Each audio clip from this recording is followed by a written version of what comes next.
Okay အမတို့မှာစတွေ့ကြမယ်နော်စတွေ့တဲ့အခါမှာအမတို့ပထမဆုံးအနေနဲ့ Google Form က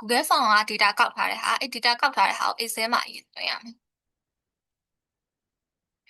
အမအခုနမူနာပြမှာဆိုတော့အခုလောဆယ်တော့9ယောက်စာအတွက်ပဲလုပ်ပေးထားရပါတော့ဒီမှာ1ယောက်2ယောက်3ယောက်4ယောက်5ယောက်စာကိုရီးယား150ကောက်မယ်ဆိုတော့ဒီမှာ150တော့ပေါ်လာလိမ့်မယ်200ကောက်ရင်ဒီမှာရောက်200ပေါ်လာလိမ့်မယ်ပေါ့နော်ဒီမှာပထမဆုံးဘာလုပ်ရမလဲဆိုတော့ဒါအကုန်လုံးကိုခဏန်းပြောင်းရမယ်ခဏန်းပြောင်းဖို့ဆိုရင်ပထမဆုံးဘာနှိပ်မလဲဆိုတော့ A ဆိုတဲ့ကောင်နှိပ်လိုက် A ကိုနှိပ်ပြီးရင် Control H ကိုနှိပ် Control H မှာအခုအမတို့အသက်အရွယ်ထားကိုကြည့်လိုက်16 18ကြာရှိရယ်19နှစ်1ကြာရှိရယ်2နှစ်24ကြာရှိရယ်ဒီ3ခုရှိရယ်အဲကြတော့ပထမဆုံးအနေနဲ့16 18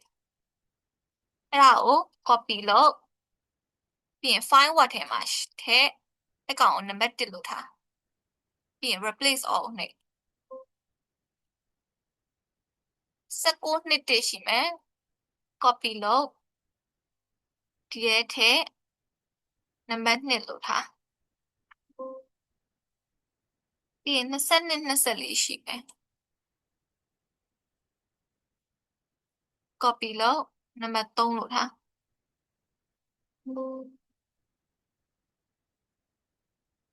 ဒီမှာတော့အမတို့ female ပဲဖြစ်နေရပါတော့တယောက်ကိုကောက်လို့လွယ်တော့အမတို့ male တယောက်ပြောင်းလိုက်မယ်သူ့ကိုလည်း B နှိပ် control H ကိုနှိပ်ရင် box လေးပေါ်လာမယ် female နှိပ် female ကို1ထားလိုက်မယ် male ကို2ထားလိုက်မယ်သူကနော်ဟိုမှာ male ကို M ကြီးရေးထားပြီးတော့ M အသေးလာရေးမပြောင်းဟိုမှာ M male မှာ M အကြီးရေးထားရင်ဒီမှာလည်း male အကြီးပဲသူကကြတော့နံပါတ်2 replace all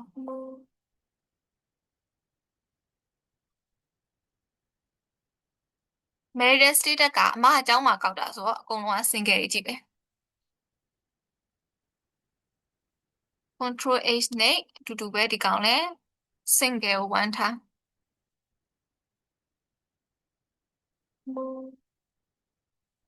မဲ့ major တော့5ခုရှိရပါတော့လောဆယ်အမ9ယောက်ကိုပဲစမ်းပြထားဆိုတော့ BN နဲ့ EPP ပဲရှိတယ် control H နဲ့ BN business END management 1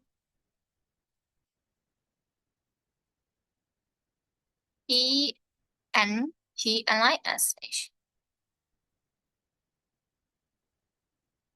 อ๋อ B ကအကြီးနော်တပိုင်းမရိုက်တော့ဘူးမလဲကောင် control C နဲ့ပြီးရင် control V ဒီကောင်ဆိုရင်ဒါနံပါတ်2 replace all okay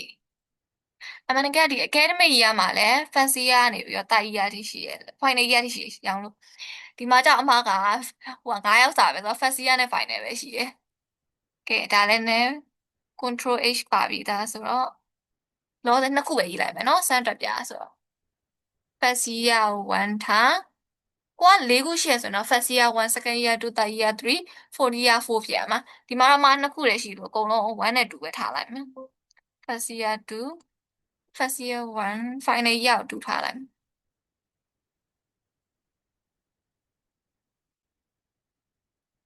โอเคပြီးရင်အမတို့ပတ်စံဘယ်လောက်လဲ iPhone ကိုပတ်စံဘယ်လောက်လဲဆိုတော့ဒီမှာ10သိန်းနဲ့30ကြားနဲ့30နဲ့30ကြားနှစ်ခုပဲရှိရယ်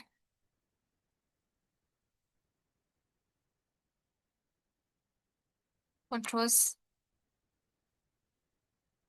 control C control V ဒီကောင်ကနံပါတ်1 replace all 30နဲ့30ကြားက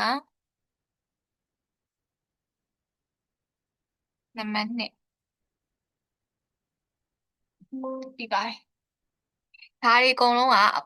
demographic factor လို့ခေါ်တယ် academic year တို့ field of study တို့ဒါတွေအကုန်လုံးကသူ့နောက်မှာအမားတို့ကောက်ထားတဲ့ question တွေကိုကြတော့ဒါ independent variable ကဲထားပြီးသွားဒီ independent variable ကြည့်လိုက် သူတို့မှာ question ကောက်ထား strongly agree ရဲ့အဲ့ဒါအကုန်လုံးလည်းပြောင်းအောင်ဟိုကကြောက်တစ်ခုချင်းစီပြောင်းရမလို့တော့ဘူးဒီမှာတစ်ချက်နှိပ်ပြီးရင် shift နဲ့မြားလေးနဲ့နှိပ်ပြီးတော့အကုန်လုံးဆက်လောက် strongly agree ကို select အောင်နောက်က suggestion select မဟုတ်လေရအဲ့မှာလိုက်ပြောင်းအောင်မယ်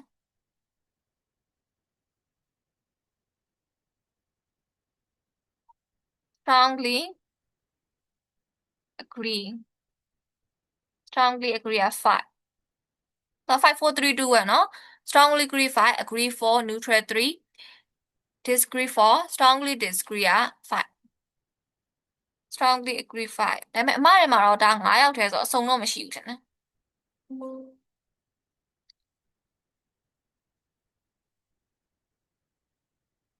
agree 4 neutral ထိပဲရှိအမ disagree မပါလာဘူးမဲ့ပါမှာနော် sorry agree က4ပြီးရင် neutral က3အော် select ဥတာပျောက်သွားတော့ N E U T I N neutral 3ကဲကြည့်အောင်ဟုတ်တယ်အမဒီထဲမှာကအော်ဒီမှာ disagree တခုတော့ပါတယ်နော်ဒီကောင်က disagree ဒါပေမဲ့ဆောနာ agree ကို4ထားလိုက်တော့သူက dis4 ဆိုပြီးဖြစ်သွားတာအမှန်နဲ့ဒီကောင်က disagree တခုပါတယ်အကြတော့ dis for disagree က number 4လေအကြတော့strongly disagree ကတော့လောလောဆယ်ဒီမှာမပါဘူးဒါပေမဲ့ညီမလေးတို့ကောက်ရင်တော့ပါမှာအဲ့ကြရင်တော့ဒီနားမှာ strongly disagree လို့ရေးပြီးရင် number 5ဆိုပြီးထည့်လိုက်ရပြီပြီးပြီနော်ကဲဒါဆိုရင်ဒီမှာကြည့်ကဏ္ဍနေအကုန်ပြောင်းပြီးသွားပြီအဲ့ဆိုရင်ပြီးပြီအဲ့ကောင်ကိုအဲ့ file ကို save လိုက် SPSS ထဲသွင်းလို့ရတယ် SPSS ထဲကိုဝင်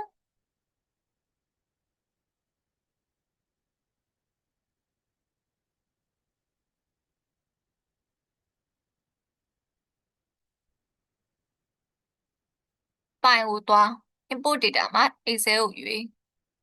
ဆောနာကအမစေထားတဲ့ဖိုင်ကို U open နဲ့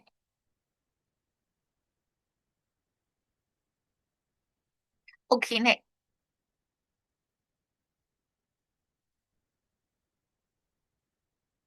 ဒီမှာတွေ့လားအမဆောနာဟာပြောင်းမ delete ရသေးရောဒီလိုပေါ်လာအဲ့လိုဆိုရင်မရဘူးပြန်သွားမယ် my sona က Excel file ကိုပြန်သွားမယ်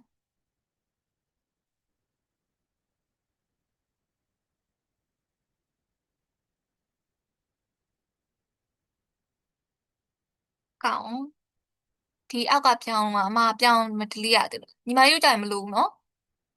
ဒါအမအယောက်200လောက်ထဲ9ယောက်လောက်ပဲတွက်ပြမယ်ဆိုပြီး delete ထားတာဆိုတော့ပြောင်းမ delete ရသေး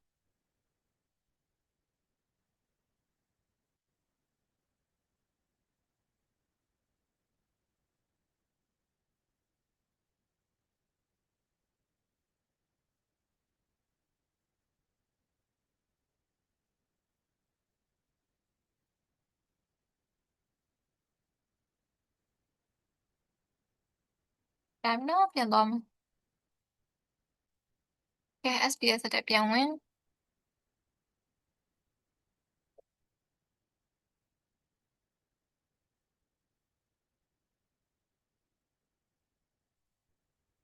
ဖိုင်နဲ့သွား import data မှာ Excel ရှိရ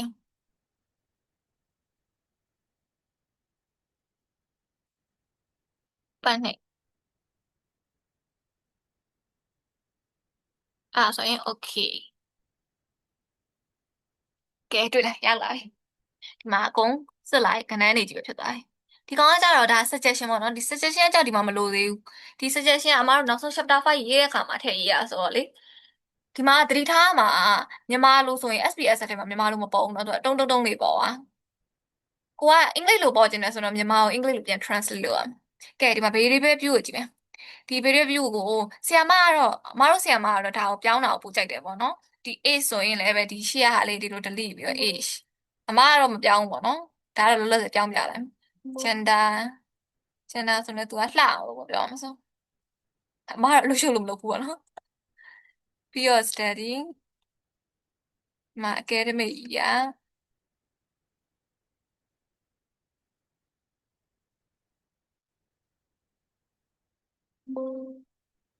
ဒါအကုန်လုံးလည်းဆရာမပြောင်းတယ်ပေါ့နော်အမတော့မပြောင်းဒီကောင်ဆိုရင်ဒါက passive product quality ရဲ့ question number 1ဒီကောင်ဆိုရင် passive product quality ရဲ့ question 2ဒီကောင်က passive product quality ရဲ့ question 3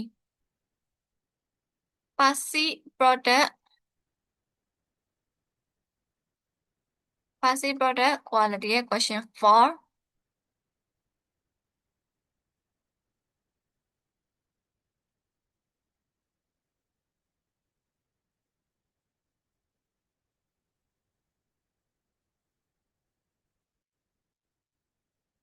ကောင်က passive product quality ရဲ့ question number 5အဲ့လိုလေးလိုက်ပြောင်းပြရပါဘောနော်အော်အမမင်းတွက်ဖို့ကြံတယ် sorry ပါ exam မှာအမတို့မင်းတွက်ရအောင်မယ်ဒ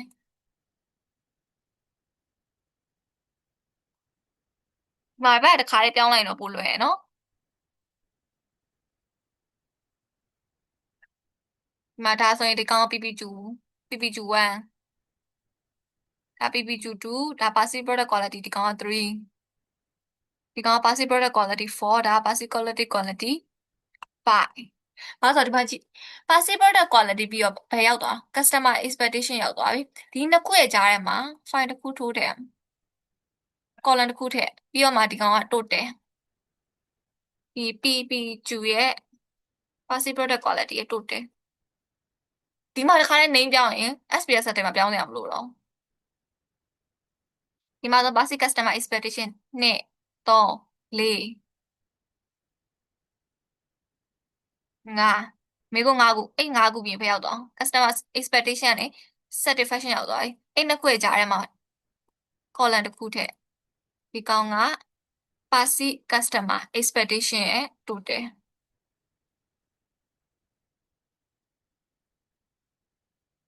နောက်ဆုံးမှာလည်းဒီမှာ satisfaction 5ခုရှိရယ်ပြီးရင် satisfaction ပြီးရတယ် suggestion ရောက်သွားပြီအဲ့နှစ်ခုရဲ့ကြားထဲမှာ file တစ်ခုထည့်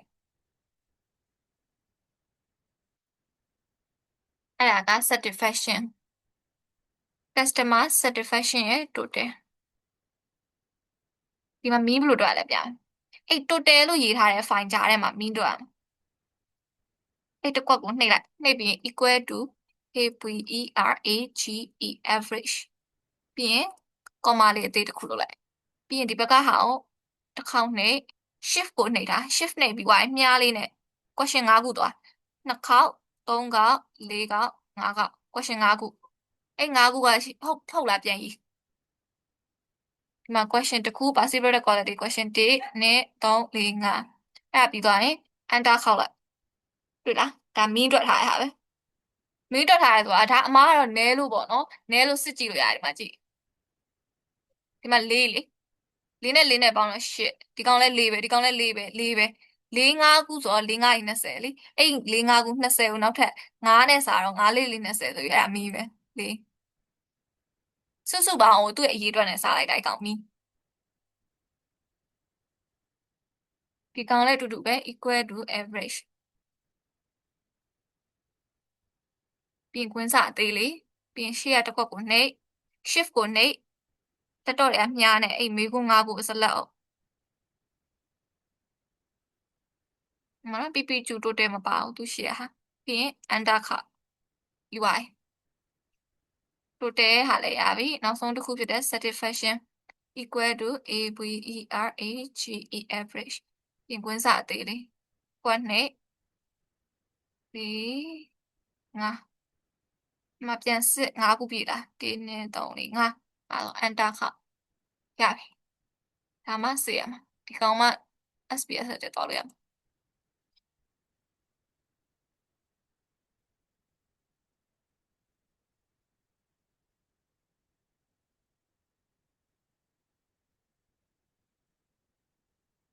input data is a my file 对吗 okay ဒီမှာဒီ variable view ကကြတော့ပြောင်းမယ်ဟာဒီအပြောင်းအောင် values မှာထည့်ရမယ် measure မှာပြောင်းရမယ်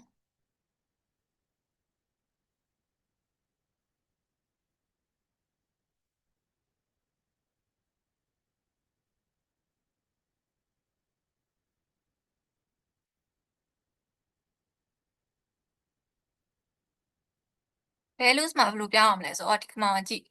age ကိုနမူနာပြောင်းပြရမယ်နော် age ကနည်းနည်းများတယ် gender ပဲပြောင်းပြလိုက်တော့ gender က value ဆိုတဲ့နေရာမှာ1 label ကဆောနာအမတော့ female ကို1ထားခဲ့ရလေ female ကို1ထားခဲ့တော့ at ထည့်နှစ် male က2ထားခဲ့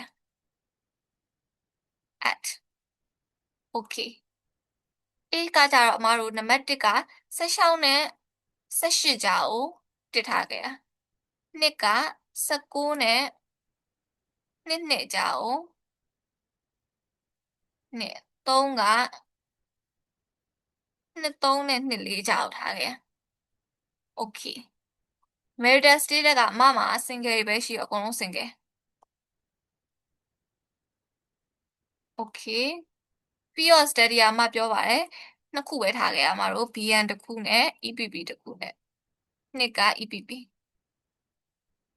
okay academic ကအမတို့က first year နဲ့ third year ပဲထားခဲ့ရဆိုတော့ first နဲ့ third နှစ်ခုပေါ့နော် first year နဲ့ final နှစ်ခုပဲရှိရမှာပါဒါ9ယောက်မို့လို့เนาะအမှန်တကယ်4ခုရှိရမှာနှစ်က final year ထားခဲ့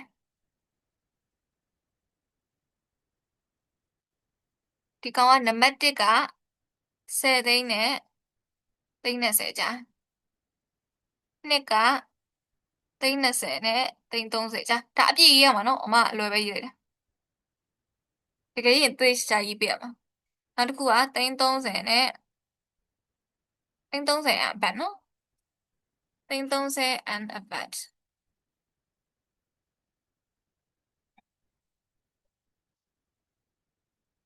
ကဲဒါဆိုပြီးဒါဒီအကုန်လုံးကကြတော့1ကဘာထားခဲ့ရလဲဟော1မရှိဘူးမနေ့ကဒီမှာအကုန်ရေးရမှာ1ဆိုရင် strongly disagree ဆိုပြီးအကုန်ရေးရမှာဒါပေမဲ့မရှိတော့5ကနေသွားလိုက်5က strongly agree 4က agree 3က neutral 2က disagree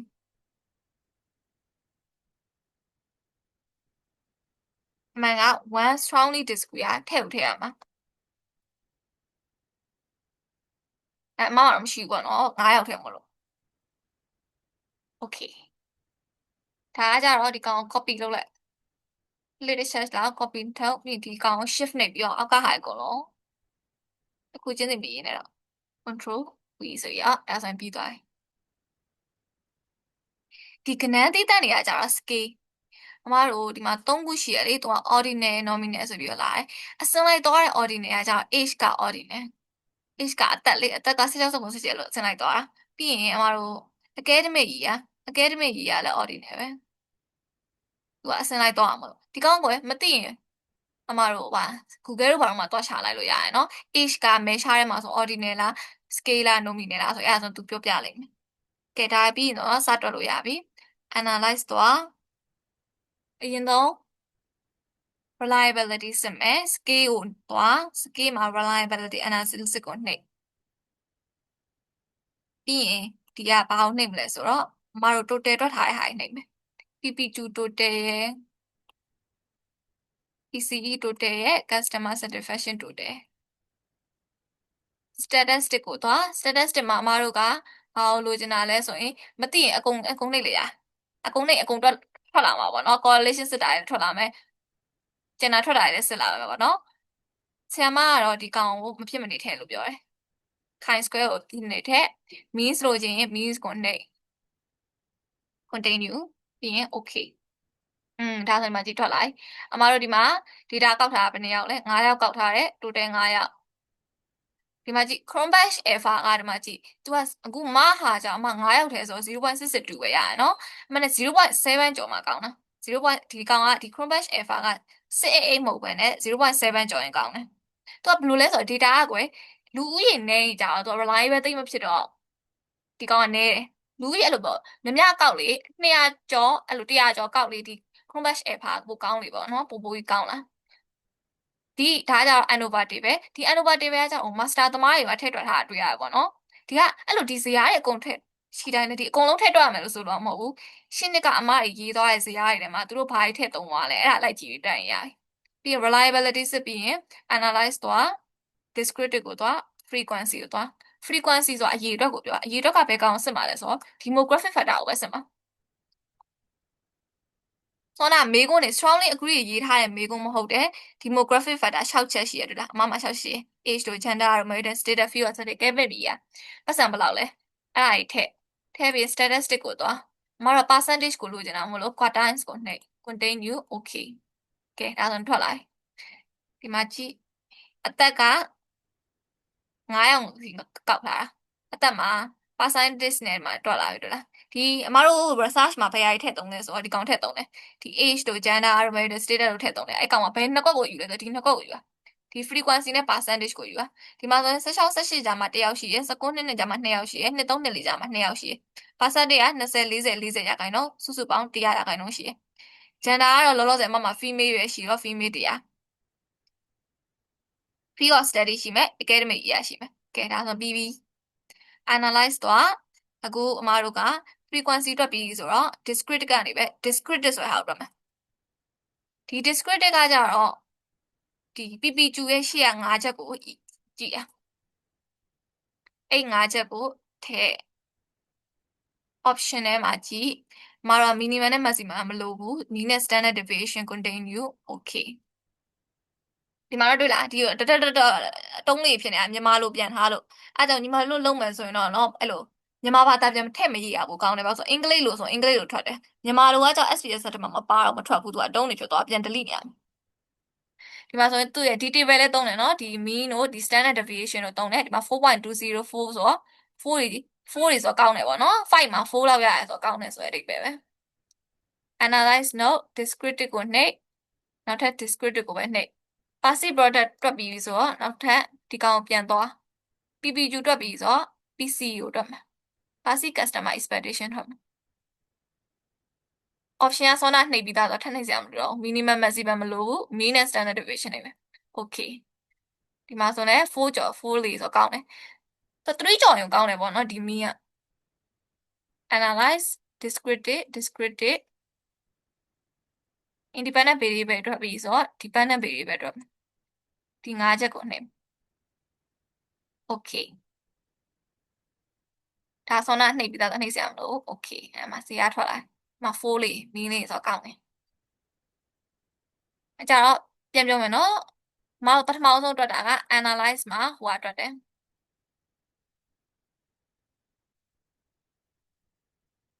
frequency တွက်တယ် descriptive တွက်တယ်ဒီနှစ်မျိုးတွက်ပြီးပြီပြီးရင် scale မှာ reliability test လည်းစစ်ပြီးသွားပြီဒါပြီးသွားပြီဆိုရင် regression မှာ linear ကိုတွက်မယ် multiple linear regression တွက်မယ်သူ့ရဲ့ dependent variable က customer satisfaction ကိုတက်ရောက်တဲ့ independent variable က2ခုရှိရယ် customer passive product quality နဲ့ customer expectation ရှိရယ်ဒါအမလွယ်အောင်လို့နော်3ခုပဲပြထားညီမတို့တကယ်တွက်ရင်ကျတော့ dependent variable ကတစ်ခုလည်းရှိရ independent variable က4ခုရှိရလို့ရှိမယ်5ခုရှိရလို့ရှိမယ်9ခုရှိရလို့ရှိမယ် statistic ကိုနှိပ်ဒီမှာ estimate နှိပ်မယ်ဒါပဲနှိပ်မယ်ဒီကောင်ကတွက်ရှင်လေကုံသားနှိပ်ချလိုက်ရတာဘာမှဖြစ်ဘူးဆရာမလည်းလို့ပဲပြောတယ်သူကအကုန်ထွက်လာတာဘာမှမဖြစ်ဘူးကွယ်ဘာလို့လဲဆိုတော့ဒီထဲမှာထွက်လာတဲ့ထဲမှာကိုကြိုက်တာယူသုံးရပြီ okay နှိပ် plus မှာဒီကောင်ကို ZPRED ကို H မှာထား ZRESID ကို Y မှာထား continue ပြီးရင် okay နှိပ်လိုက်ရတယ်ဒီမှာဆိုဒီမှာတေးပဲထွက်လာပြီဒီမှာအတူကောက်လေးကြောင်းထားအတူကောက်လေးထွက်လာ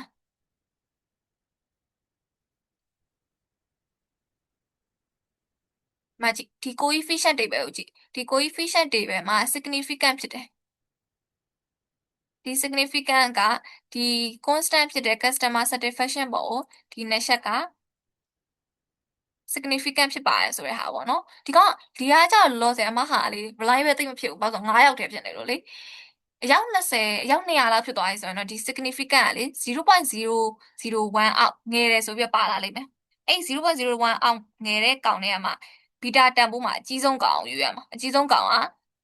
significant အဖြစ်ဆုံးဆိုရဟာဒီမှာကတော့9ယောက်ထဲဆိုတော့ဒီဇယားပဲထွက်လာအောင်အဲ့ဒါပြီးသွားရင်နောက်ဆုံးဇယားဖြစ်တဲ့ correlate တွက်မယ် vibrate ကိုရွေးဆောနာက PPQ ကိုထည့် PCE လည်းထည့် customer satisfaction လည်းထည့်ပြီးရင် option ကမလိုဘူးပေါ့နော် mean နဲ့ standard deviation လိုချင်ရှစ်လိုက်ရမလိုချင်မရှိလိုက်ရပြီးရင် okay ဒါဆိုရင်မတေးပဲ correlation တေးပဲထွက်လာတယ်တူတေးပါတဲ့ဒါဆိုရင်ပြီးသွားပြီပေါ့နော်ဒီကပဲဒီဇယားတွေအကုန်လုံးတွေကကိုကြိုက်တဲ့ဇယားကိုယူသုံးပြီးတော့ထည့်တွက်ပြီးပါပြီပြီးရင်တော့ဒီကောင်စိတ်လိုက်ပေါ့နော်မစိတ်ကျင်လည်းမစိတ်နဲ့ပေါ့အဲ့လိုလေးရ